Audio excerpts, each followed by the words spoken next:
E parece que é uma lei do retorno inverso, sabe? Quanto mais você quer não ter medo, mais você vai ter medo.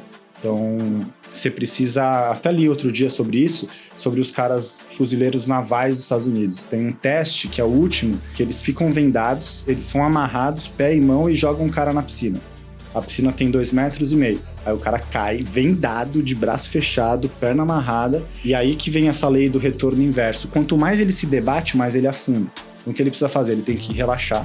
Aí ele puxa o ar, ele desce, coloca o pé no chão, dá impulso, respira. O teste dura 5 minutos. Aí ele respira, aí ele vai descer tranquilo, põe o pé no chão, sobe e respira. Se ele ficar tenso e querer se debater, ele se afoga. É a mesma coisa o medo. Se eu fico querendo controlar muito, ele só piora.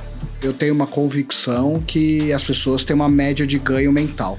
Que eu acredito que cada um tem um número na cabeça que é, tá, mas quanto você acha que é um puta valor que você deveria ganhar? E aí você fala, tem um valor de bate-pronto que você consegue falar. Ou se eu ganhar 100 mil reais, outros vão falar 20, outros vão falar 5. E eu acredito que nunca vai fugir muito disso, sabe? Olá, meu nome é Anselmo Nishiyama e você está no Legado, o quadro do RV4 Podcast. Aqui, grandes líderes e empresários compartilham o que vai além do dinheiro, o verdadeiro legado. Hoje estou aqui com meu co-host, Vitor Basile, co-founder da RV4. Então, tudo bem? Tudo ótimo, Anselmo. Obrigado pelo convite, né? Na realidade, já estou em casa, né? Então, assim, eu faço convite por educação, tá? Mas estava ali na sala do lado. Legal. Então... Obrigado aí. Você que trouxe nosso convidado, né? Deixa eu até falar um pouquinho aqui. Quem que é esse convidado? Que ele tem um currículo bastante longo aqui, né? Então eu vou dar uma lida. Nosso convidado de hoje é a prova de que esporte muda muito mais do que atletas forma pessoas com propósito, né? Ele é ex-atleta da Seleção Brasileira de Taekwondo entre 2003 e 2015. Bicampeão sul-americano e vice-campeão mundial. Ele levou a disciplina dos tatames para o mundo dos negócios. Hoje, atua como empresário no setor esportivo, liderando academias, marcas de equipamentos e projetos de marketing esportivo. Ele une aí, por isso, né, uma trajetória de foco, humildade e uma mentalidade que transcende o esporte. Receba aí comigo, Thiago Preto. Obrigado, hein, Thiagão? É uma honra. Seja bem-vindo. Então, também. Tamo junto, né? Bom, Thiagão, vou começar aqui já. Conta, né? A gente gosta de começar aqui sempre que eu falo do começo mesmo, né? Conta um pouquinho aí como é que foi sua infância, né? Em que tipo de ambiente que você cresceu aí? Conta um pouquinho pra gente. É profundo, hein? Cara, sabe, você falou do taekwondo, né? A gente pensando na palavra, taekwondo. Então ele falou errado, né? Ele falou taekwondo. Por isso que eu tô falando. Então tá, né? Taekwondo, né? Taekwondo. Eu sou japonês. Quando começou nas Olimpíadas era muito isso. Cara, ó o taekwondo aí, né, os cariocas falando lá. Mas o sufixo do, né? Pensando na história. Karatê-do, judô, taekwondo, aikido... tem a noção do caminho, né? Então, essa sua pergunta filosófica é isso aí, é o caminho. Sim. Como foi minha infância, cara? Eu acho que foi uma infância diferente do que é a infância de hoje. Eu tive o privilégio de brincar na rua, aquele moleque que ficava na rua, brincava lá até tarde, voltava, comia, queria nem tomar banho para ficar jogando bola, brincando. Então, a brincadeira, o esporte, o movimento sempre presente ali. E com 4 anos, meu pai era fã dos filmes do Kung Fu, chegou para me colocar numa academia, quero que meu filho faça Kung Fu. Tava apanhando muito na rua lá dos moleques, vai aprender a se defender. Quando ele chegou lá, o professor falou, cara, pra idade dele só tem taekwondo. E aí eu comecei a praticar o arte marcial com 4 anos, em 89. Então, esse cabelo branco aqui já estão falando. Mas foi essa infância, cara. Foi uma infância que não faltou nada, né? Mas nunca fui rico, enfim.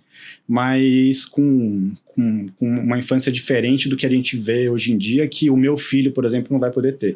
Então, uma infância de brincadeira, na rua, tudo. E aí o esporte desde já sempre seguindo. Verdade. Eu sou dessa época aí também, então a gente sabe, né, brincadeira na rua, como era bom, né? Morava ali no aeroporto, sim. Sabe as torres que tem ali de sinalização? Sim, sim. A gente subia naquelas torres ali. Bacana. E é legal, até colocando... O Thiago eu conheço há muitos anos, né? Sim. E ele sempre construiu, né, muito da didática, dando treinamentos. Toda vez que eu tive a oportunidade, ele sempre teve uma conexão muito grande com essa parte da arte marcial. Que eu acho que aí tem um ponto que a gente fala de negócios aqui, fala de vários fatores, mas a arte marcial é a coluna vertebral, digamos assim, de tudo aquilo que eu já ouvi do Thiago. E é legal como sempre tem uma base aí de valores muito fortes, e até minha pergunta é bem isso. A gente tá falando, você falou da arte marcial de infância, mas referência. Quem foi referência que, por exemplo, construiu, te moldou muito, né? Pessoas que fizeram com que você tivesse essa matriz de valores. A arte marcial ajuda, mas e as pessoas que te impulsionaram?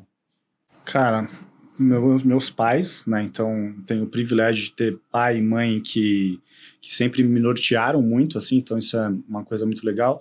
E eu tive também, na infância, o privilégio de ser aquela criança que tinha muito tio na mesa. Sabe? Então você tava brincando, então apesar de você ser muito moleque, tá correndo, tá brincando, mas quando eu sentava tinha sempre conversas interessantes.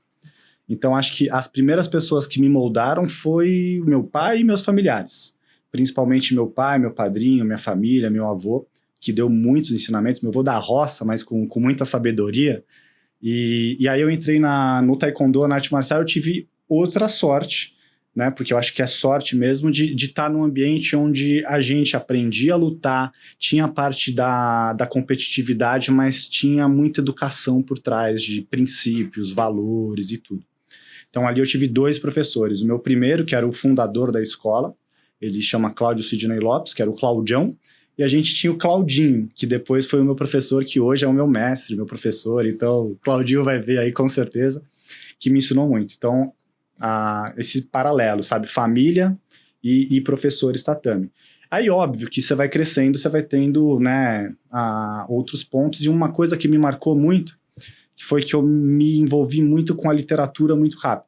Então, pegando a infância, olha isso, a gente conversando assim, nunca tinha pensado nisso tanto e voltou essa história. Quando a gente era moleque com uns 12, 13 anos, uma incorporadora comprou o terreno do meu pai lá e a gente teve que mudar de casa. E ali na rua tinha, uns 30 moleques. Então você tinha brincadeira todo dia, contato todo dia. De repente, um ano acabou, no outro ano eu tava sozinho com 14 anos, sem nenhum amigo, mudando de casa.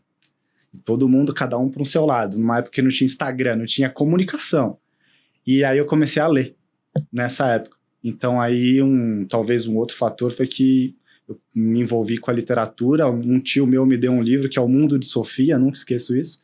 E ali eu comecei a ter contato com vários filósofos, né? Que é uma história da filosofia ali. Então foi outro ponto aí de pessoas que me inspiraram. Então tive sorte nesse ponto também. Legal. Mas sim, Tiagão, seu pai que te leva então pro taekwondo, né?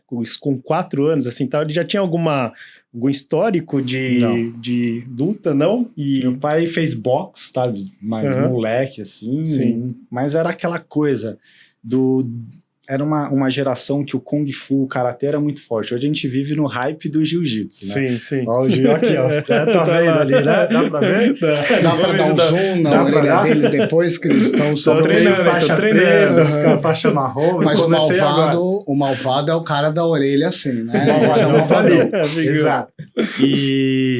Mas ele nunca fez. Só que, cara, era o consumo de conteúdo de arte marcial, de filme, era muito grande. E aquela época era karatê e taekwondo as artes mais praticadas, principalmente por moleque, o judô, né? Uhum. E aí ele foi pra lá. E eu tava também, como tinha muita criança lá onde a gente morava, tinha muita briga. E eu era o mais novo. Sim. Só eu apanhava. Entendi. Entendeu? Então vai. Então o começo foi esse mesmo. E aí ele foi, uma coisa que ele sempre fala, e quando ele chegou num ambiente, numa academia, onde ele viu o tatame tava limpo. Sabe, meu pai tem esses pontos. Ele subiu, o professor se apresentou como professor e falou, não dou aula de Kung Fu, que é o que você quer, mas eu dou aula de Taekwondo, todas as crianças. Então teve uma boa apresentação do ambiente. Meu pai se sentiu seguro, aí foi o início. Assim, legal, que bom. Muito bom. E a gente tá falando muito de infância, mas cronologicamente você virou um atleta, representou o Brasil, mundo afora. E aí, depois, naturalmente, a gente vai chegar na parte profissional, parte de negócios, para que a gente possa pegar esse DNA. Mas qual foi o momento, assim, que transformou de uma questão de criança, de aula, de hobby, até virar algo que realmente você fala assim, cara, é aqui que eu vou virar um atleta, vou me profissionalizar, vou começar a caminhar de maneira muito mais séria dentro disso. Quando foi a virada de chave de um menino que apanhava, novinho, para virar realmente um atleta e representar o Brasil, o mundo afora? Cara, eu não sei muito bem quando foi a virada, meio que é uma coisa que vai acontecendo naturalmente, mas o ano eu sei. Foi 2003, eu tinha 17 anos. E então eu fazia o taekwondo na brincadeira, vou parar o taekwondo porque quero jogar bola. Eu tinha que sair, né, a brincadeira rolando, eu saí da brincadeira para ir pro taekwondo. Aí, vai lá, né, então, aquela zoeira. Então, mas eu já ia. Aí eu sempre ia, nunca deixava o futebol ganhar ou a brincadeira do momento ganhar, ia lá jogar isso criança. E aí então uma coisa da disciplina eu sei que sempre teve dentro, assim. E aí lá no taekwondo começou a criar outro ambiente, outros amigos e ser prazeroso estar lá. E o taekwondo, o karatê, o judô infantil é muito competitivo, tem muito campeonato. Então você começa a vivenciar. Eu sempre fui um moleque que tinha muito medo. Né? E o medo ele sempre ficou dentro. Assim, uma coisa que a arte marcial fez comigo foi brigar com isso constantemente. Então antes de ser competitivo, eu estava brigando com esse medo de competir. Então tava treinando, agora é hora de colocar equipamento. Porque, equipamento vai lutar. Cara, era um esforço, aí eu tinha que ir lutando. Então começou nesse processo. E aí eu comecei a ter alguns pequenos resultados. Então fui para um paulista e ganhei. Falei, então eu vou para um interestadual. Aí eu fui para o interestadual, perdi. Mas falei, eu ganhei o paulista, vou no outro. Aí eu ganhei, sabe? E aí a gente foi abrindo fechaduras. E aí, aos poucos, de repente, eu estava disputando, em 2003, uma seletiva com um cara que era tricampeão mundial e nunca tinha perdido no Brasil. E eu era juvenil, e aí tinha a opção de lutar adulto ou juvenil. Falei, vou lutar adulto. Aí, primeira luta, contra o Davi, tricampeão mundial. Falei, puta, o que eu fiz, né, cara? Aí lutei com ele, e foi uma luta pau a pau. Ali eu tive o primeiro e perdi, né? Tomei um baita soco, fui nocauteado no fígado, caí, enfim. Mas a luta foi pau a pau. Ele teve que apelar, né? Pra bater no moleque. E ali foi um momento que eu falei, cara, eu comecei a ter também outro ponto. Não é só aquela coisa do você é bom, você tem um pequeno progresso, que é isso que te motiva, mas teve reconhecimento. Então saí, gente que eu não conhecia começou a falar comigo, nossa, você lutou muito. Aí essas coisas foram me motivando a entrar cada vez mais sério na competição, no taekwondo, e fazer disso uma profissão, embora não seja, porque o esporte amador no Brasil é complicado, a gente fala disso aqui ainda. E então foi esse ponto. Aí 2003, né, esse evento da primeira luta com ele foi 2002. Aí 2003 eu lutei com ele pela segunda vez e ganhei. Então aí eu comecei a pleitear a vaga para o Mundial da Polônia. Então a gente estava numa seletiva onde eu lutei a primeira e perdi, lutei a segunda e ganhei, faltava uma luta para ir para a Polônia, que nessa competição eu perdi, eu fui convocado aí para a seleção para a equipe, então não fui no individual, só que ele subiu de categoria depois. Aí a gente começou a dividir, aí eu fiquei numa categoria até 70, que é o peso médio, e ele seguiu na outra. Assim. Então foi isso, assim, esse ano foi, fui convocado e tal, então foi ali que eu entrei de cabeça para o mundo mais competitivo, né, e tudo que ele acarreta. Sim. Tiagão, você falou que quando no começo você colocava então as luvas e tudo mais, sentia até um certo medo aí, né? Não certo nada, velho. O que é normal, né? Eu acho que é até normal. Qual que foi a transição, né? Quando você começa, então, a se profissionalizar, esse medo, ele muda, ele continua lá? Como é que você aprendeu a lidar com isso daí? Eu acho que a palavra é essa, aprende a lidar. Eu acho que você sempre, com exposição, vai ficando mais fácil, mas nunca vai sair, assim.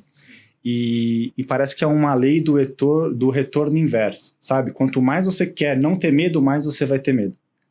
Então, você precisa... Até li outro dia sobre isso, sobre os caras fuzileiros navais dos Estados Unidos. Tem um teste, que é o último, que eles ficam vendados, eles são amarrados, pé e mão, e jogam um cara na piscina. A piscina tem 2,5 metros. Aí o cara cai, vendado, de braço fechado, perna amarrada, e aí que vem essa lei do retorno inverso. Quanto mais ele se debate, mais ele afunda. Então o que ele precisa fazer? Ele tem que relaxar, aí ele puxa o ar, ele desce, coloca o pé no chão, dá impulso, respira. O teste dura 5 minutos. Aí ele respira, aí ele vai descer tranquilo, põe o pé no chão, sobe e respira. Se ele ficar tenso e querer se debater, ele se afoga. É a mesma coisa o medo. Se eu fico querendo controlar muito, ele só piora. Né? Então a ideia é você falar que você tá com medo, você não guardar. Para mim sempre funcionou. Cara, eu tô muito nervoso, não sei o que, conversando com o técnico, com o time, e tentar entendendo isso. E aí, à medida que você vai fazendo, você vai ficando mais calejado com ele. Até teve um campeonato, só que eu fui campeão, um campeonato na Argentina, enfim, um campeonato legal lá. Esse campeonato foi o único da minha vida toda, de 15 anos, que eu fui, lutei, ganhei e não senti nervosismo algum, assim. Foi a única vez. Então, mas eu acho que, cara, Alcaraz agora tava se tremendo e foi jogar, sabe? Todo mundo, antes de entrar em qualquer jogo, o cara vai estar nervoso. Ele vai saber disso, mas ele sabe que quando começa também apaga. Isso é fato. Começou, o cara vai lá, Chariot, no Taekwondo é Chariot, Kyune, Shisup, começa. Você esquece o mesmo na hora. Aí você vai, tal. Você pode estar mais travado, drenado, com a resposta um pouco limitada, porque eu acho que a adrenalina excessiva, ela te tira perspectiva. Então, quanto mais adrenado você tá, você só fica olhando para cá. É ruim. Quanto mais calmo você tá lutando, né, não relaxado, calmo, você começa a ter mais perspectiva de que tá acontecendo, você escuta melhor o que seu técnico tá falando, então você luta melhor, mas você vai entrar com medo. Então, essa exposição constante vai te deixar bem com ele, mas ele sempre vai estar. E ele sempre vai estar. Não tem jeito, assim, até hoje. E aí você fala muito dessa questão de preparação. Então a gente fala, o que eu vejo o medo ele tá lá, você se preparou muito, então você tem uma zona de segurança, mas para chegar nela é sacrifício atrás de sacrifício. O que você lembra aí de desafio físico, mental, que realmente foi algo que te marcou muito, mas foi superado e depois veio, né, esse prêmio. Como que você lembra disso? O que teve de alguma passagem nessa fase toda de atleta que você fala, cara, era impossível, cara, que desafio complicado, mas deu certo no fim? Porque a gente falou do medo que, aprendi a domar e quanto mais calmo eu fico. Como domar, talvez. Para mim, o que funciona é eu estar muito bem fisicamente.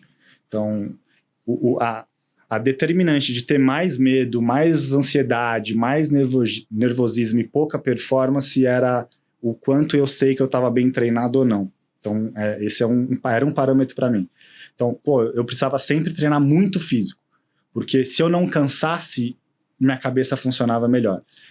Campeonato que eu não estava bem fisicamente, eu já entrava perdendo, porque eu já começava a me sabotar. Não treinei, sabe? Então... Sem gás. E aí com isso eu fui chegando a algumas conclusões. Uma delas é que um atleta e profissional, isso eu acho que todo mundo fora, ele tem que ter 4 pilares fundamentais de desenvolvimento. O primeiro é o técnico. Então, por exemplo, vocês trabalham com investimento, mas não é só investimento, tem várias outras habilidades, e quanto mais habilidades vocês tiverem, melhor vocês vão conseguir o cliente, enfim. O atleta é a mesma coisa, ele tem um aspecto técnico. Eu perdi uma final de campeonato mundial porque naquele momento, naquela final, faltou um recurso de uma perna, um chute específico com a perna esquerda que eu precisava fazer e não fiz. Então, quanto mais habilidade tiver, mais a gente vai estar preparado. Aí o segundo pilar é estratégia. Você tem esse acervo de habilidade. O que você vai fazer? Qual que é o plano? Qual que é o plano para fazer com ele? Qual que é o plano para fazer com ele? Então, o que você vai... de plano e qual recurso você vai pegar para determinadas situações. Então, o que eu vou puxar nessa caixa de ferramenta, o que eu vou puxar aqui? Então, estratégia. O próximo é o físico, porque eu já tive estratégia, né, mas cansei e não consegui fazer nada. E aí, o último que sela tudo é o mental. Então, esses 4 pontos, assim, é a mesma coisa, velho. Se sua cabeça não estiver boa, você não vai fazer, não vai performar. Sim. Então, aí talvez é estudo, preparação sobre algum produto que você vai falar, né, enfim, não sei. Mas acho que nesse ponto, assim, então eu precisava estar com um físico muito bom para me sentir confiante, sabe? Então era algumas bengalas que a gente tem que ter ali para se apoiar, e assim foi uma delas. Legal. Você falou dessa preparação, Thiago, me lembrei um pouco de uma frase do Flávio mesmo, né? O Flávio Augusto, ele fala muito isso, que não é para você ir com medo, né? Mas você vai com conhecimento, né? Então, assim, tipo, o medo, de novo, é óbvio que ele vai existir, mas ele fala, cara, você tem que estar preparado no final das contas, né? E talvez seja isso que fez com que você lidasse, inclusive, melhor. Você estava preparado por isso que você consegue controlar melhor você mesmo. Eu acho que é isso. O conhecimento, eu li uma frase num livro, chama O Livro Vermelho das Vendas, quando a gente trabalhava muito com venda. Uhum. E todo mundo tá vendendo toda hora também. Sim. Agora também. Mas o medo, o conhecimento transforma um empenho em desempenho. Essa pra mim é uma frase muito boa, sabe? Porque eu posso ter muito empenho e tá cheio de gente empenhada. Só que é diferente se você tem conhecimento, porque você vai pro lugar certo, você tem desempenho, você tem mais resultado. E muitas vezes a gente bate cabeça, né? Às vezes, por exemplo, a falta de conhecimento dentro da sua periodização de treino para um atleta, você começa a treinar errado, você tá lá fazendo forte o que não é o certo. Talvez você tá indo para trás, não para frente. Né? Se eu pego uma escada, e exemplo do meu voo aqui, eu coloco ela aqui, eu subo, e quando eu olho lá, eu falo, puta, errei o muro. Tem que descer, tem que pegar a escada, tem que colocar no muro certo. Então, esse empenho você vai melhor, você vai mais rápido, você vai com mais tranquilidade também. Então, e até essa questão, a gente fala muito de medo e acho que isso reverbera para tudo, mas continuando no mundo de luta, né? Tem uma entrevista de um atleta que é do jiu-jitsu que perguntaram para ele também, mas o campeonato, você tinha medo? Ele falou, cara, morrendo de medo, mas por quê? Cara, olha o cara que eu ia enfrentar, você tem noção de quem eu ia enfrentar? Aí o cara, é verdade. Ele, mas como é que você controlava isso? Porque ele sabia que era eu que também estava indo. Então eu acho que era muito uma questão de medo e segurança. Fala, não, tá tudo bem, eu tenho medo, o cara é bom pra caramba, mas peraí, sou eu que tô aqui. Então acho que a segurança, como o Thiago colocou, é a competência. Então, tá bom, eu tô indo, eu tô com medo, porque eu tenho que ficar atento. Mas tem um cara do outro lado que, assim, não é qualquer um que tá indo, sou eu, tá? Então, assim, é bom ele tá com medo também. Então, eu acho que é um mix de... Eu não preciso abrir mão do meu medo, mas se eu tenho muita segurança, esse cara também é bom ele ficar de olho também. Se ele não tiver, ele tá com problema. Então, eu acho que foi uma resposta muito boa e desde então eu falei, cara, é muito bom isso. Perfeito. Agora, dentro dessa trajetória, obviamente, né, como atleta, provavelmente não foram só glórias, né? Muito mais derrota. Qual que foi uma derrota aí que te amargurou, mas que com isso você aprendeu alguma coisa? Cara, várias, né? Acho que esporte individual tem essa premissa, tirando alguns ETs que existem aí, né? Você vai perder muito mais do que você vai ganhar. Não tem jeito, você vai. E acho que a mais dolorosa que eu tive foi no Mundial do Canadá em 2007, de Taekwondo. Então, aí eu já estava em 2007 com 23 para 24 anos, então estava com muita explosão, uma forma física muito boa.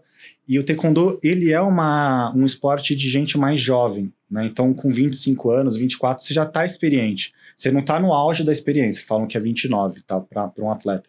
Mas você está muito bem. E foi a minha melhor preparação fisicamente, mentalmente, com equipe, com time, com qualidade de treino e tempo de treino. E então eu cheguei muito bem, assim, ganhando todos os campeonatos, num ranking, primeiro do ranking global para ir lá. Então era para ser o campeão. Ganhei do campeão por equipe, por exemplo, da minha categoria. E aí no individual, perdi na segunda luta. Tava lutando, tomei um chute na cara, caí de joelho. A gente tava são vários tatames simultâneos e tem o central. No central tem aquele telão no ginásio lá em cima. Eu tomei o pé na cara, não apagou. Aí o joelho, quando eu olhei, não sabia onde eu tava, eu tive que olhar pro telão para ver onde estava meu técnico para me recompor, assim.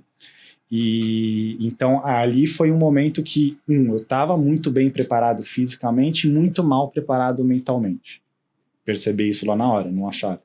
Mas a minha cabeça toda hora me sabotando. Então, qualquer problema ali estava sendo um problemão. Então, o tatame está escorregando. Nossa, a organização deixou um tatame para um campeonato mundial desse jeito, eu não estou conseguindo me mexer. E o foco da minha luta era a movimentação. Então, quando eu vi que estava escorregando para todo mundo, eu falei, já acabou, não vou conseguir lutar. Então, ali já começou a entrar várias vozes estranhas na minha cabeça ali para interferir. E aí, quando eu perdi ali, foi bem doloroso, assim. Eu lembro que quando acabou, eu falei, cara, eu vou parar de fazer. Fui para fora do ginásio sozinho lá, chorando, assim, E aí você começa a lembrar de coisa que você deixa de fazer, de tempo que você, né, vai abdicar, porque você falou de treinamento. O Vitão falou, várias vezes eu com 18 anos tive que correr 10 da noite para perder peso, para pesar no outro dia, e passava na frente dos bares todo mundo bebendo. Eu ficava xingando os caras, né? Vagabundo aí e tal. Sim. E eu correndo. Então, aí você começa a lembrar de muita coisa, assim, só que é clichê, mas é sempre aí que você aprende mais. Porque aí você volta, você reflete, e eu acho que pra mim, tá, a maior lição não é o aprendizado da derrota. Tive vários, não é? Mas o maior aprendizado é como você levanta, entendeu? Porque você tá lá, você tá achando que você vai ser o melhor, você tá indo pra ser campeão e você perde não é perder na final, porque eu já perdi na final, é perder na segunda luta pra um cara que tem, entre aspas, era pra ser pior que você, foi melhor. Então, aí você toma aquele baque, você cai muito forte no chão ali, e aí você fala, cara, agora como que eu levanto? Então, pra mim, o aprendizado agora eu vou ter que levantar, senão eu vou ficar aqui pra sempre. Então, aí, essa coisa da resiliência da arte marcial. Então, é como você falir, velho. Você tem que levantar, ou você vai ficar lá, entendeu?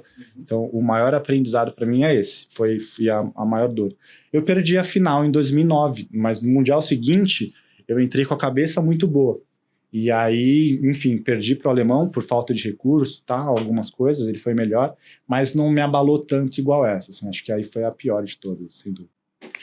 E acho que até a pergunta que eu queria é pra gente mudar um pouquinho e já começar a caminhar para negócios. Então vai ser, acho que duas coisas que eu acho que é importante. Primeiro é quando você achava que estava na hora de encerrar um ciclo e ir para outro. Então a gente tá falando de um ciclo de atleta, vamos para outro, mas acho que queria uma pergunta adicional também, que é como que, se eu tô aqui sentado e vou dividir com você uma experiência de vida que você fala, cara, pela minha leitura, acho que tá na hora de você migrar de ciclo. Acho que esse ciclo encerrou, você tem que partir. Qual é a métrica que você acha que uma pessoa ela tem que usar para poder saber quando um ciclo encerra e outro ela deveria começar a pensar melhor para começar? Porque você é a gente tá falando de um atleta, de um empresário que teve outras vivências durante isso, tem a tua escola, que você é mestre, então é muito ciclo que começou, que se manteve, alguns que não encerrou. Terminaram ainda. Então, e quando que quando você descobriu que era o momento, e quando você acha que uma pessoa ela tem que começar a ver de tá na hora de você renovar teu ciclo? Cara, acho que isso a gente falou da infância, dos mestres, o meu avô sempre me falava uma frase que é, você tem que achar uma oportunidade que seja muito boa para você. Se você já achou, agarra e vai. Se você não achou, não para de procurar. Entendeu? Então, acho que essa coisa sempre ficou na minha cabeça, assim, quando a gente falava em dinheiro. Porque quando a gente pensa em esporte, o esporte no Brasil é uma coisa maravilhosa, tem muito talento, só que muito pouco apoio. Muito. Então, a gente tem o futebol, o vôlei, por experiência, talvez agora o futsal e alguns outros esportes, e no ciclo olímpico aí entra judô, natação, mas que também dura um ano. Então o apoio mesmo tem para 2 ou 3 esportes, com muito dinheiro só em um. Então o atleta ele vai ter muita dificuldade se ele não começar desde cedo. Então a vida do atleta, a verdade é que ele precisa estar treinando e já trabalhando com alguma coisa em paralelo. Não tem só esporte individual, principalmente, ele dificilmente ele vai ser só atleta, tá? Aí, esse é o primeiro ponto. Então, e ainda mais com taekwondo, eu tinha que já estar buscando. Então, a primeira coisa que aconteceu foi, vou dar aula, né? Então, com taekwondo eu comecei a dar aula, e então foi essa primeira mudança. Eu não posso ficar só aqui, porque é aquela coisa. Então, a aula foi o primeiro recurso. Só que eu não posso só dar aula, aí você começa. E aí eu, com 26 anos, conheci uma oportunidade para trabalhar com vendas, que a gente se conheceu, e foi talvez a melhor escola ali, foi uma baita mudança. Falei, cara, mas ainda estava competindo. Só que nesse momento, o esporte ele já não estava também me deixando feliz mais, assim, sabe? Não era mais um propósito. Então, a gente pode até trocar, eu quero até escutar de vocês dois, mas para mim, uma das coisas, respondendo a primeira pergunta, é, cara, quando parece que você, no fim, você sente que chegou no fim, assim, sabe? Aquela música do Raul Seixas, convence as paredes do quarto e dorme tranquilo, sabendo no fundo do peito que não é nada daquilo, sabe? Então, velho, eu já sabia que não era mais, eu sabia que eu tinha que fazer outra coisa. E com tudo para mim foi isso, sabe? Preciso mudar alguma coisa. Aí depois foi academia, então dava aula, vou montar academia. Pô, uma baita academia, né? O Lucão já foi, já treinaram, é legal. Aí, mas esse ciclo não se encerra, ele precisa se renovar, talvez. Eu não quero acabar com ela. Então, como que a gente vai expandir a academia? Como que eu vou criar outras unidades? Quais são, né? Porque senão vai ser igual ao taekwondo, vou parar também. Se ela parar, acho que então, talvez a resposta é se você sente que não está tendo mais progresso. Então acho que, resumindo, a gente pode falar que é o esforço versus resultado. No final é aquilo que eu me esforço e não necessariamente quer dizer que o cara abandona, que nem academia. O esforço, o resultado não está dando, eu preciso pensar em formas de expandir, de mexer aqui o caldo, ter mais... Exato. Então isso daí seria uma mudança de ciclo, quando, que nem eu tô numa idade que eu não tenho mais resultado como deveria, o corpo não dá mais para poder competir. Como atleta, sim, sem dúvida. E ainda, como atleta é mais fácil você ter isso. Que é nítido, né? Porque é nítido. O grande problema... acho que é com trabalho, com negócio, que é muito fácil, a gente escutava muito essa frase, ficar sentado no prego, né? Então a pessoa se acomoda, sente que tá doendo, mas não levanta porque não tá doendo tanto. Sim. E passa 1 ano, passa 2, passa 10, passa uma vida. E às vezes você não fez essa mudança. E aí a gente volta de novo, né? Fechando o ciclo que, cara, identificar a mudança é uma coisa, sentir a dor dela é outra. Levantar e mudar totalmente... da derrota para a vitória, para o caminhar para um novo horizonte é outro. Então, é isso. E eu acho que é muito a relação também que acho que a maior confusão que sempre vai existir é a confusão entre teimosia e persistência, né? Porque, tá bom, o cara é persistente, mas se não tem fruto que vai ser gerado, de repente ele é só teimoso, cabeça dura, né? Então ele tem que estar procurando reciclagem, alternativas, caminhos para manter vivo o sonho, que às vezes vai mudar o formato dele, né? Mas então realmente muito difícil. Essa parte de ciclo eu acho que inclusive você começa a ver, tava ouvindo outro podcast do Cafu outro dia, né? E aí ele contando como foi o encerramento de ciclo, aí você vê ele falando, mas eu me preparei 1 ano antes. Aí o cara se preparou, mas e na hora H, né? Não, e não para. Quantas vezes os caras aposentam e não voltam? Consegue. É difícil. E, se você só faz isso, você vai ter que voltar. Pô, um exemplo agora é a luta, os caras lutando de novo. Sim. E você vê, não consegue mais, né, da mesma coisa. Mas talvez caixa, o Holyfield voltando a lutar, falando do Holyfield. Será que era por quê ou é porque ele precisava de dinheiro também? Então às vezes o dinheiro ele é de menos. É que nem quando você pega uma pessoa muito velha ali de idade, né? E ela não consegue mais transitar. É foda também. Tem cara que às vezes o cara fez um patrimônio muito grande, mas ele não consegue aproveitar o patrimônio porque ele não consegue mudar a rotina dele de segunda a sexta, tá na empresa, da hora que abre, da hora que sai. Exato. O cara nunca vai desligar, mas é que eu sou feliz trabalhando. Tá tudo bem. Ok, mas e que hora, né? Tem alguma hora diferente dessa? Se ele encontrou a felicidade dele, ok, mas ele não encontrou nenhum, de repente nunca pesquisou um outro caminho para isso. Mas sem dúvida, ciclos é muito difícil encerrar.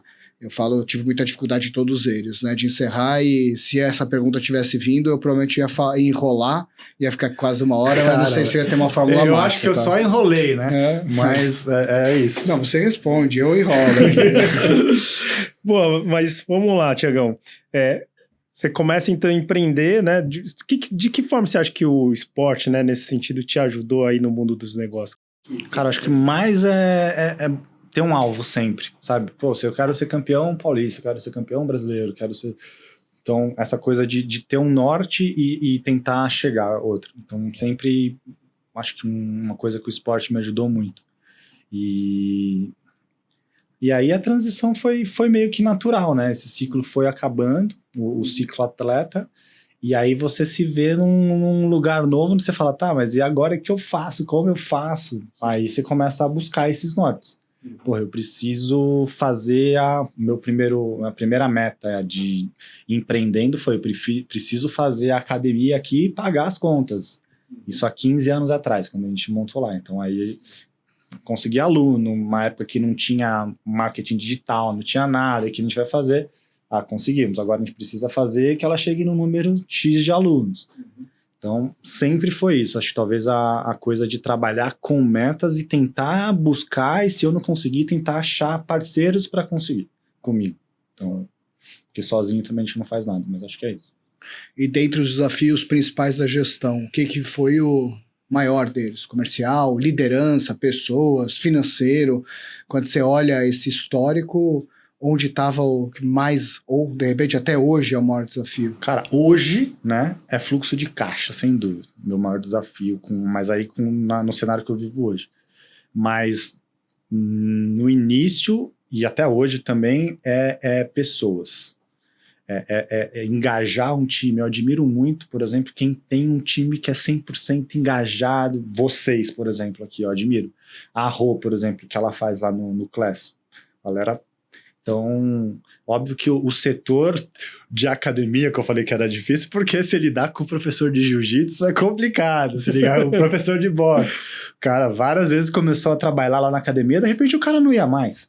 E não mandava mensagem, não avisava, falava, você não vai vir dar aula? O cara, mano, nem me respondia. Sim. Não recebia também, não queria, sabe? Simplesmente o cara decidiu que ele ia parar de trabalhar. Então, na academia, assim, difícil. Hoje é construir time de vendas, né? Fazer as pessoas venderem, enfim, as marcas, tudo que a gente tá.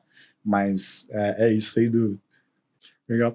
Você fala de pessoas, né, Thiago? Tem faixas pretas, inclusive, e faixas pretas, né? Eu acho que, assim, tem um marco, né? Eu acho que, primeiro, o que você acha que tem que fazer para a pessoa chegar até uma faixa preta? Acho que esse é um primeiro ponto, porque é um grande marco que muitas pessoas, inclusive, sonham.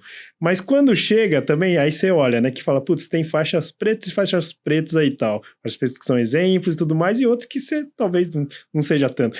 Como é que você olha isso daí na sua analogia, assim, inclusive para negócio? Cara, acho que tem 3, na real. 3? Tem o preta que não se sente preta. Esse é um terceiro. Mas a faixa preta, ela é um marco. Ela é um marco e... Eu não sei se antigamente, né? Vocês faz há muito tempo, o cara tinha que estar muito tempo sofrendo, ser muito casca grossa, senão ele não ia pegar. Hoje, a arte marcial, ela também tá mais comercial. Em alguns lugares, ela é só comercial. Em outros, nem tanto. Então, a habilidade, não sei se é mais um padrão fundamental ou o número 1 para o cara ser um faixa preta, né? Então, esse é o primeiro ponto. Eu tenho alunos que eles não são os mais habilidosos, mas eles merecem muito a faixa preta. Uhum. Por quê? Por tempo de treino, por disciplina, por vontade, né? Então, dentro do treinamento desportivo, a gente tem 2 métricas para avaliar. A primeira é performance, a outra é esforço. Né? Porque às vezes, principalmente com criança, o moleque ele tem muito talento, então ele vai ter um esforço muito baixo, porque ele já é muito habilidoso. Uhum. Só que tem um cara que não é nada habilidoso, um moleque, ele tem muito esforço. E se a gente for medir, ele, para chegar onde ele está, ele teve que crescer muito mais do que o talentoso, que podia estar aqui. Sim. Então o talento, às vezes, é uma maldição, não uma bênção, entendeu? Sim. Então, se o cara não for disciplinado, for só talentoso, que a gente entra nesse segundo ponto que você falou, do faixa preta que não é exemplo e tal. Uhum. Mas a faixa preta é um marco.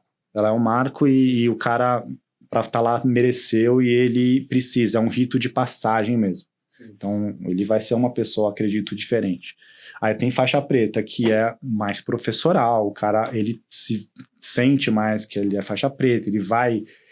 lidar com a coisa dos preceitos marciais de uma forma melhor. Só que hoje a gente vê a arte marcial também muito como esporte. Então tem um cara que é só atleta. Uhum. Né? Então ele não é um artista marcial. Então existe o faixa preta, que é um artista marcial. Existe o faixa preta, que é atleta. Sim. E o terceiro ponto é o praticante, que tem baixa autoestima. E aí ele não sente que ele é merecedor da faixa preta. Então ele sabe. Então eu acho que são esses 3 pontos. Assim.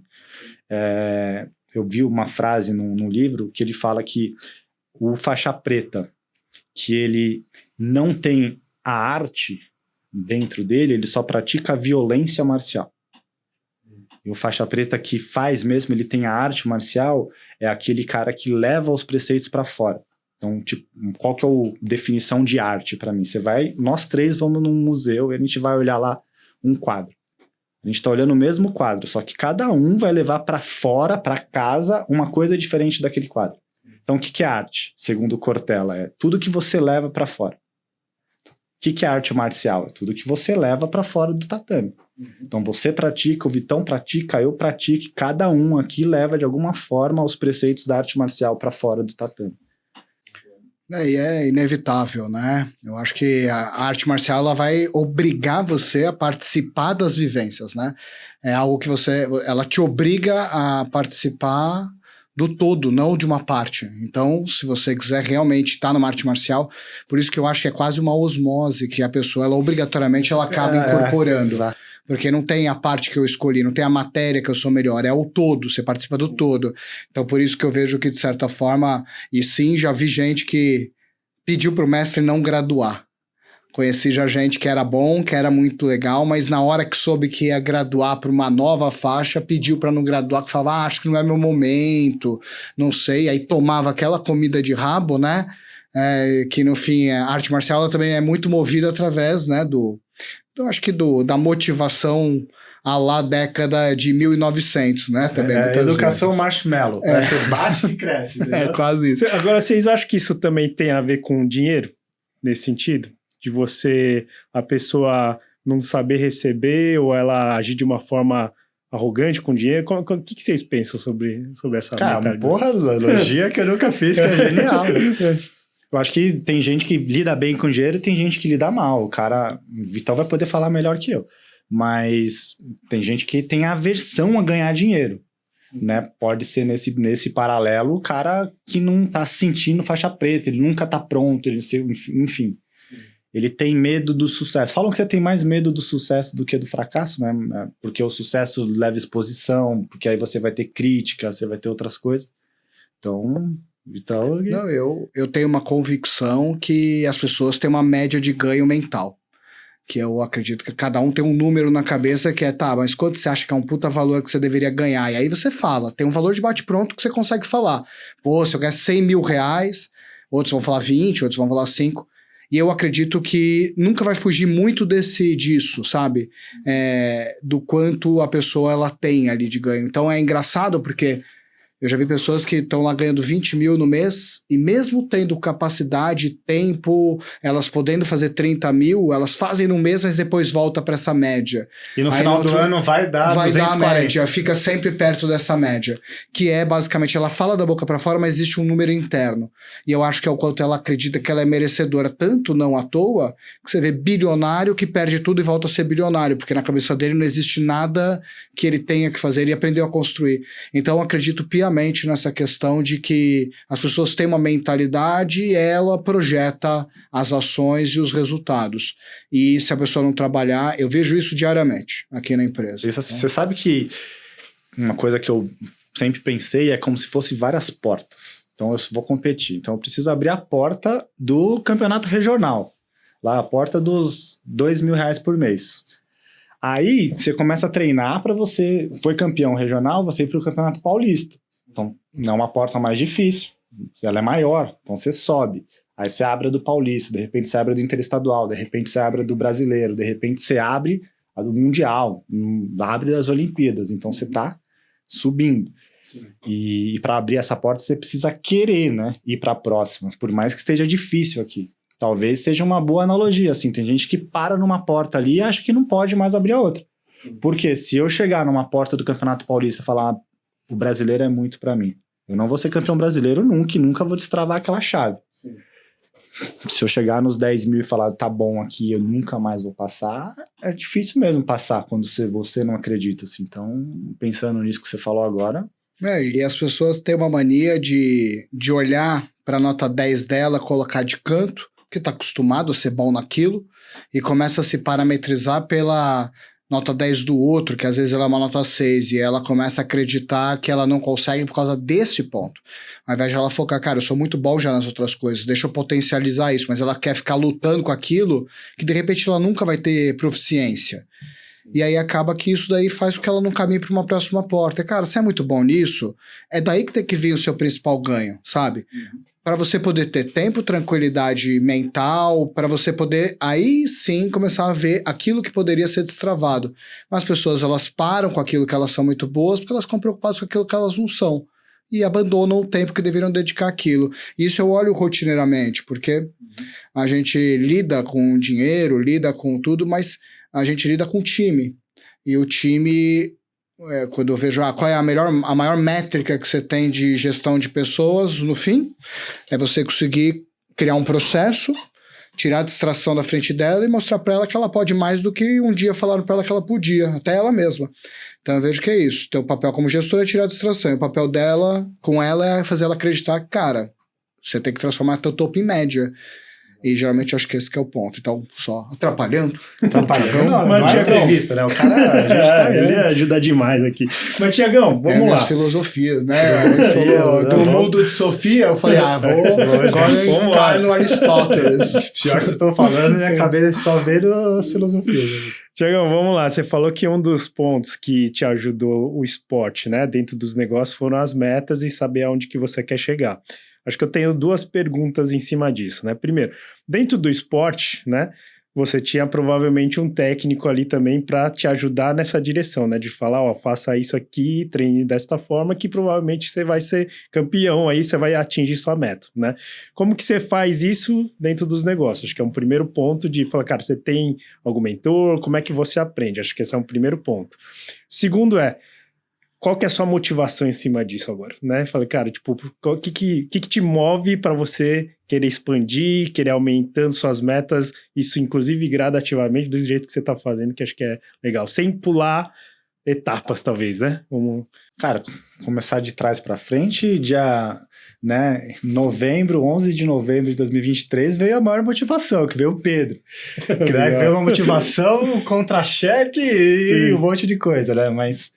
Então, ele é hoje o maior porquê, assim, de eu estar trabalhando, acelerando e fazendo, né? Sabe disso.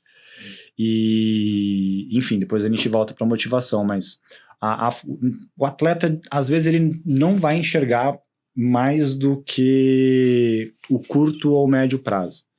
Sabe, porque ele tá muito focado no próximo ali, ele não pode pensar muito nas Olimpíadas se o cara não ganhou ainda a seletiva, sabe? Então, eu sonho com aquilo lá, então eu quero ser campeão daquele campeonato, mas eu preciso olhar para cá. E o técnico, ele tem uma função de aconselhamento nessa visão, assim, né? O Vitão acabou de falar pro time que dá essa visão pro cara enxergar mais. O técnico é esse cara que empresta os óculos e fala, ó, enxerga lá, mas vamos ganhar aqui primeiro.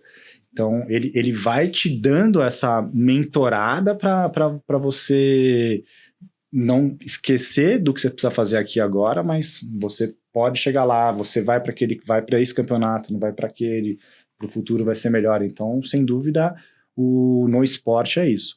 E nos negócios, cara, eu tenho, tá? Pessoas que eu converso e quero até conversar mais com vocês para isso. Eu aprendo muito com conversa, observação, com histórias. Então, eu sempre busco ficar perguntando muita coisa para todo mundo. E quando tem eu sou ruim de perguntar, assim, de pedir dica. Então, é uma coisa que eu preciso melhorar. Mas eu tenho algumas pessoas que eu converso mais abertamente sobre isso. Sabe, rumo para onde eu preciso ir, o que eu preciso fazer, e de negócio, assim. Então, esse é um ponto. E o porquê da gente querer mais, da gente crescer, óbvio que tem a família, as pessoas que você ama, mas também, para mim, tem uma coisa da construção pessoal, sabe? O rastro que você está trazendo, o que você está trazendo de benefício. Eu, na minha legado, vida... né? O legado que a gente está falando, legal. E eu gosto e não tenho medo de falar que eu só vou fazer coisa que eu acredito. Isso é uma coisa minha, assim. Então, eu acredito que o esporte é uma sala de aula. E aí, quando eu pensava em empreender, eu podia ter ido para outros caminhos, vários. Aí eu falei, não, eu vou empreender com o esporte. Aí muita gente falou, não, você está se nichando demais, você só vai, né? Cara, aí você começa a estudar a indústria esportiva, você não está se nichando tanto, embora você está se nichando, mas é um mercado gigante. Mas é onde eu tô feliz, é onde eu sei que ali está o meu porquê, e é onde eu sei que eu vou ajudar muita gente. Então...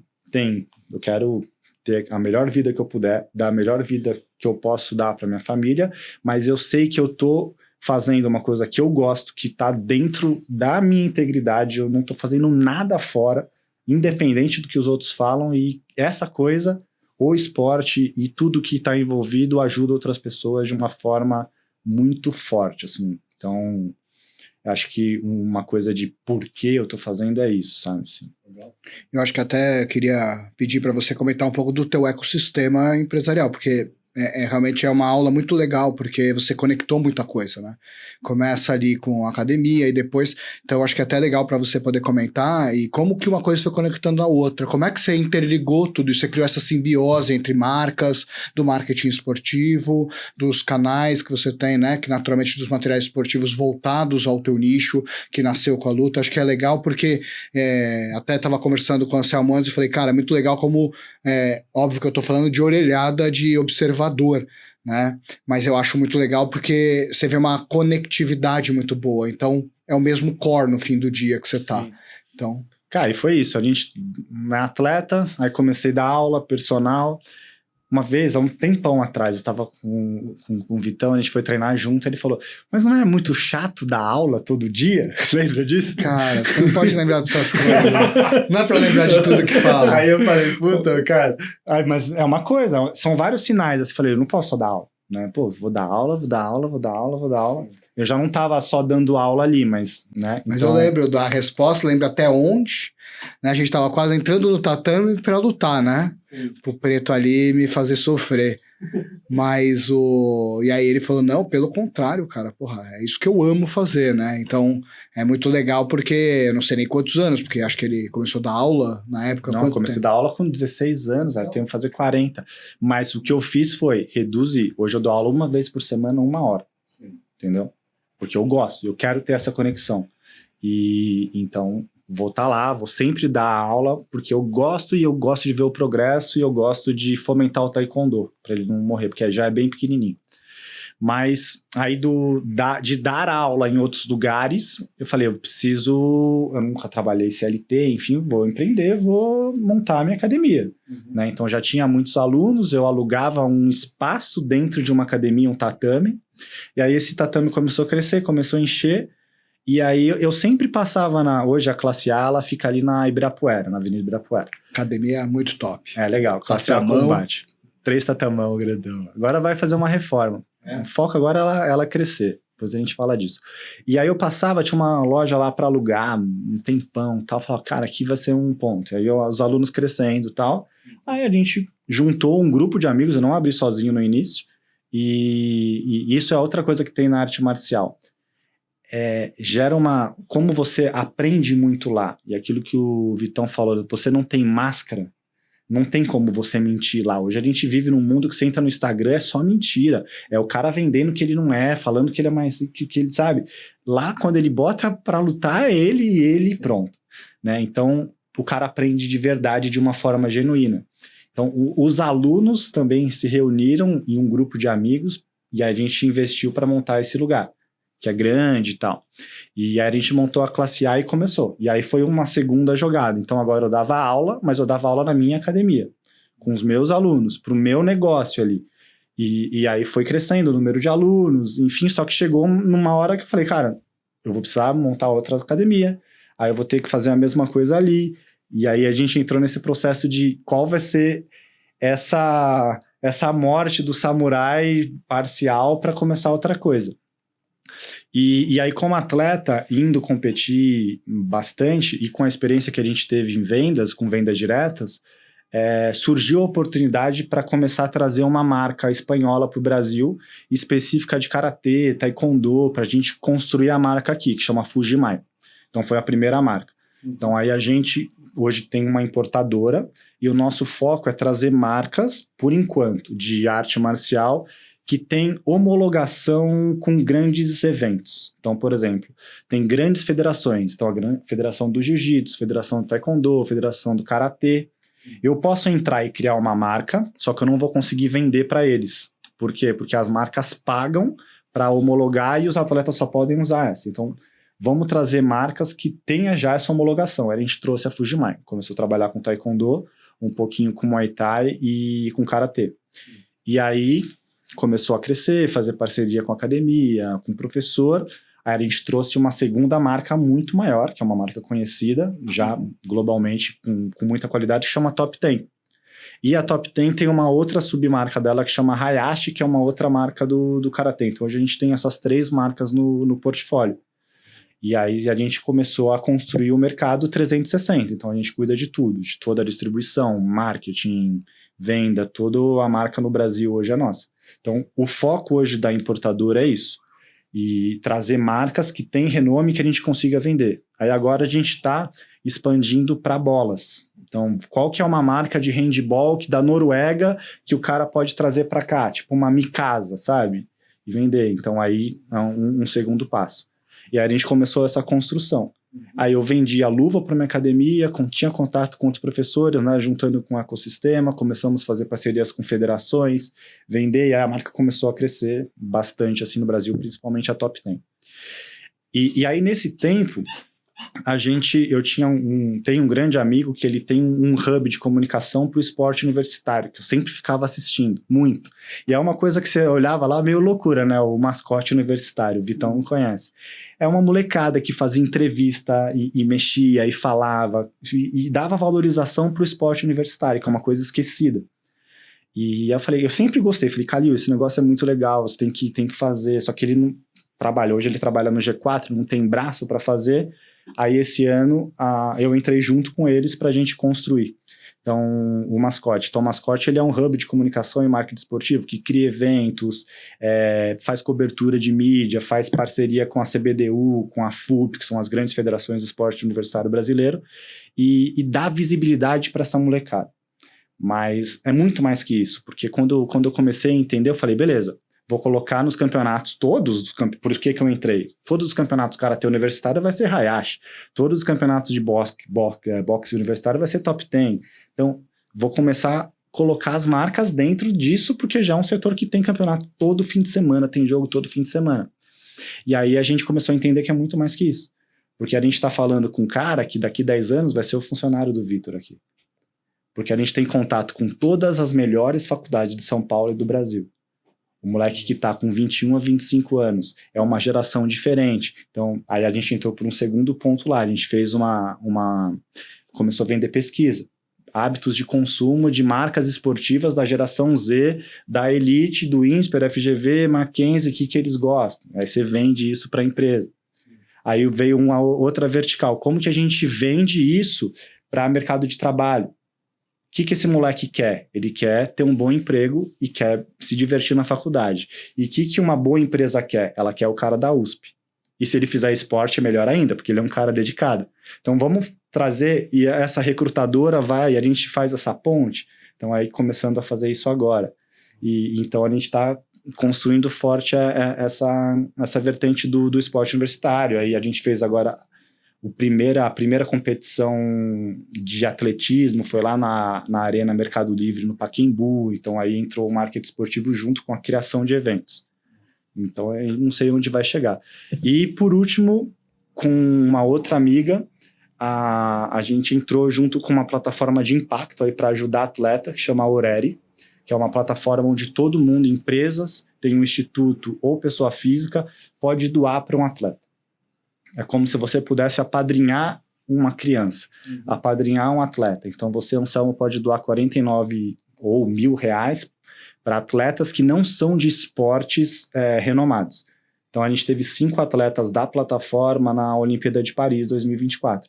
Então badminton, tênis de mesa, enfim, aí a pessoa vai, tem doação. Toda doação tem prestação de conta e o atleta só pode usar o dinheiro doado para fins esportivos, comprar equipamento, participar de campeonato. Então a gente está fomentando também esse mercado agora com a plataforma. Legal. Convido vocês também a conhecerem depois lá. Com certeza. Aí, acho que até depois coloca no descritivo do episódio para poder estar claro, mas isso daí é muito bacana mesmo, porque um ponto que a gente tem agora, um gargalo o cara doou, onde que a gente vai deixar? Então pode ser alguma coisa com aí com a coisa fica boa, entendeu? Né? Aí fica bom, né? Então, mas com certeza eu sou fã demais de esporte e é legal ver toda essa questão, porque já faz muito tempo, né? Tem muita semente plantada e é legal ver quando elas começam a germinar de uma forma muito legal, né? Ainda não tá germinando tanto, né? A gente tá, sabe? Por isso então que a gente o marketing tá muito bom, então. Porque... Mas vai germinar bastante. Cara, massa demais, Preto. Parabéns. Tiago, para a gente ir para os finalmente aqui, né? Tem mais umas perguntinhas aqui, mas antes disso, essa transição de professor para, de fato, empreendedor, né? Porque é diferente, né? Você era um autônomo, que aí agora, de fato, para mim, eu vejo como empresário que tem várias frentes, inclusive, não só a aula, né? É o que você falou, você até diminuiu sua carga por prazer. Que dica que você daria para exatamente os professores, né? Porque tem muita gente que consegue só dar aula, né? O que você acha que foi imprescindível para você conseguir expandir sua cabeça e seus negócios? Cara, acho que educação financeira. Eu acho que esse é o ponto central, assim, que da gente entender aquela coisa que a gente ficava falando muito do... Se você só trabalha e para, se acontece se eu quebrar a perna, por exemplo, como professor, entendeu? Então, acho que educação financeira e começar a entender que a roda não pode depender só de você. Eu acho que essa é acho que a principal característica, assim. O professor, o autônomo em geral, mas o professor, né, principalmente o professor de arte marcial, personal trainer, que trabalha, educador físico, ele gira muito em torno dele só. Então, ele é a máquina que vai produzir. Se ele for uma boa máquina, ele vai produzir bastante até um limite de horas que ele consegue. E se ele for, essa hora for valorizada, ele vai ganhar mais ou menos. Mas ele vai ter um teto ali, vai chegar rápido no teto e aí a gente volta em tudo que a gente falou. Mas a dica que eu falo é ele começar a estudar e procurar maneiras de... Cara, ama dar aula, continua dando aula. Mas, dá aula também online, com mais gente, de uma outra forma. Começa a pensar em maneiras de você escalar o que você faz para não depender só da sua hora de trabalho. Acho que é isso.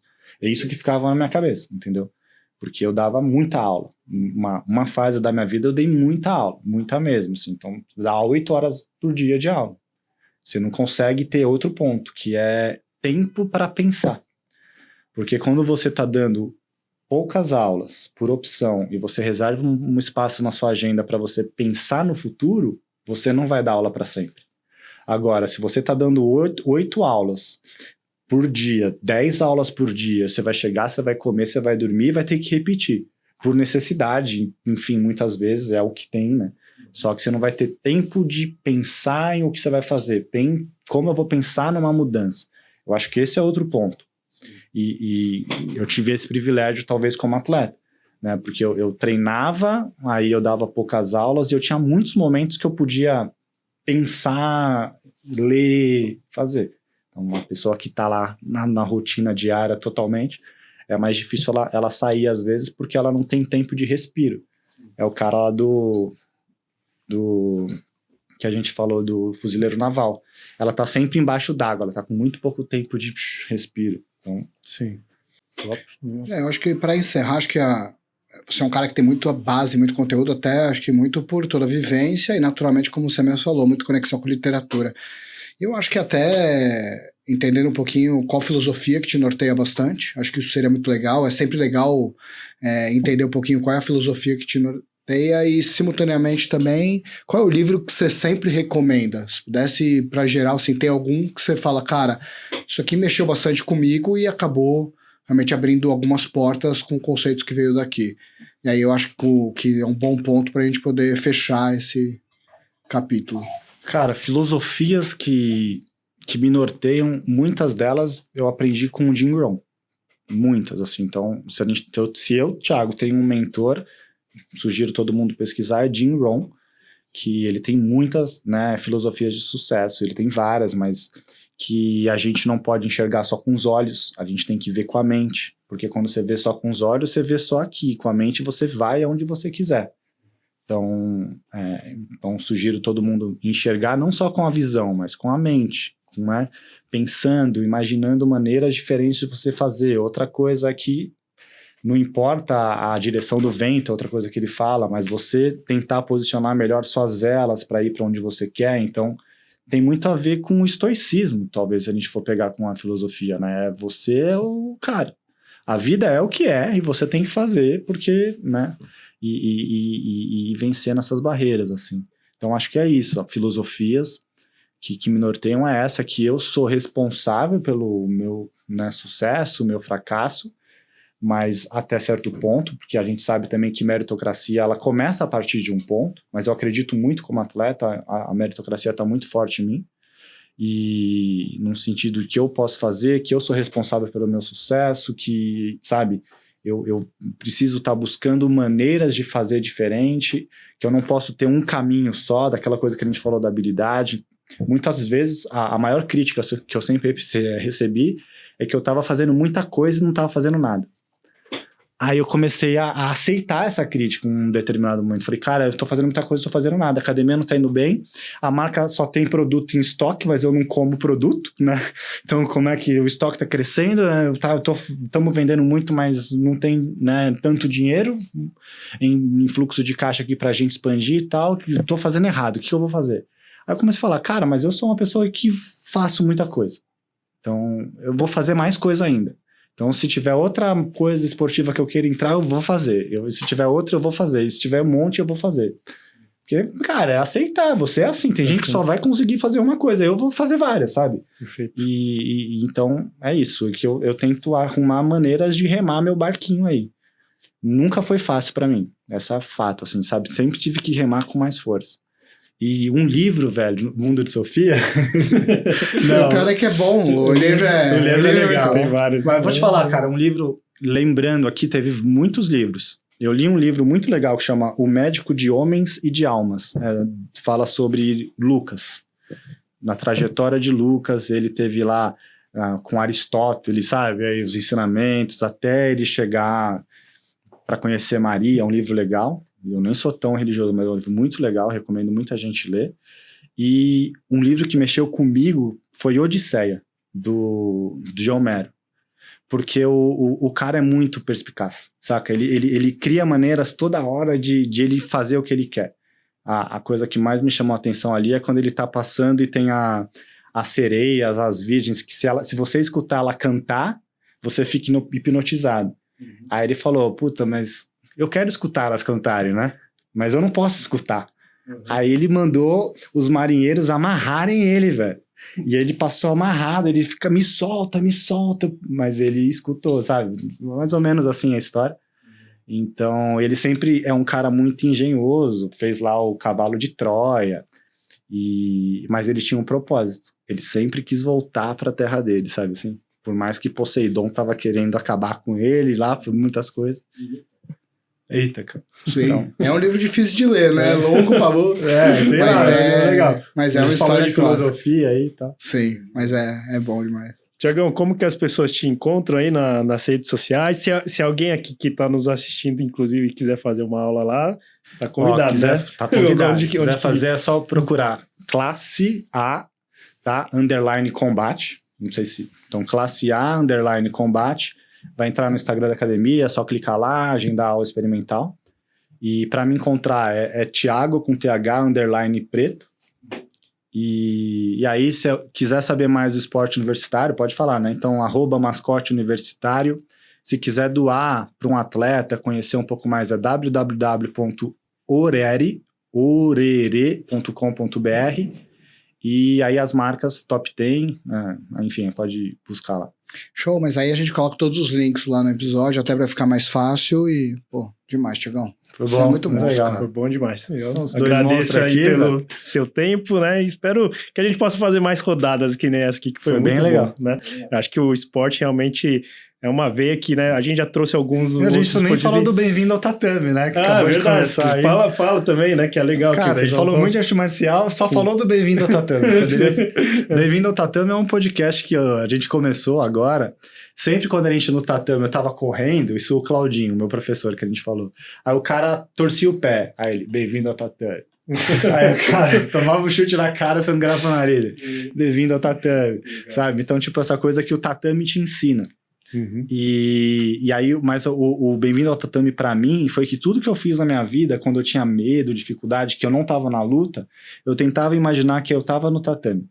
Porque lá eu não tinha medo, assim, no treino, sabe? Lá é um ambiente onde era tipo minha meditação mesmo. Muitas vezes, não sei se vocês já conseguiram entrar, mas sabe, entrar numa sensação de transe, assim, treinando ou fazendo alguma coisa que você lá eu entrava, né, nessa coisa, assim. Então o tatame sempre me trouxe isso, treinando taekwondo.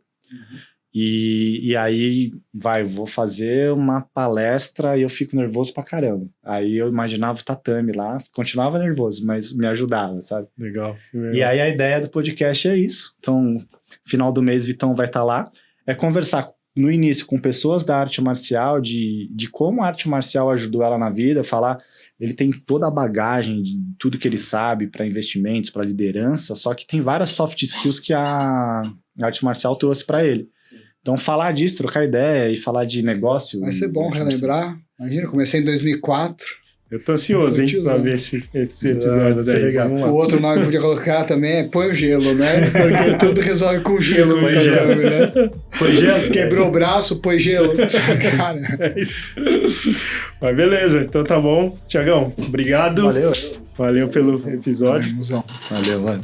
Quem gostou também, né, curte, compartilha para as pessoas que querem escutar esse tipo de história que inspira e faz com que vocês aprendam aí também. Então, agradeço e até a próxima.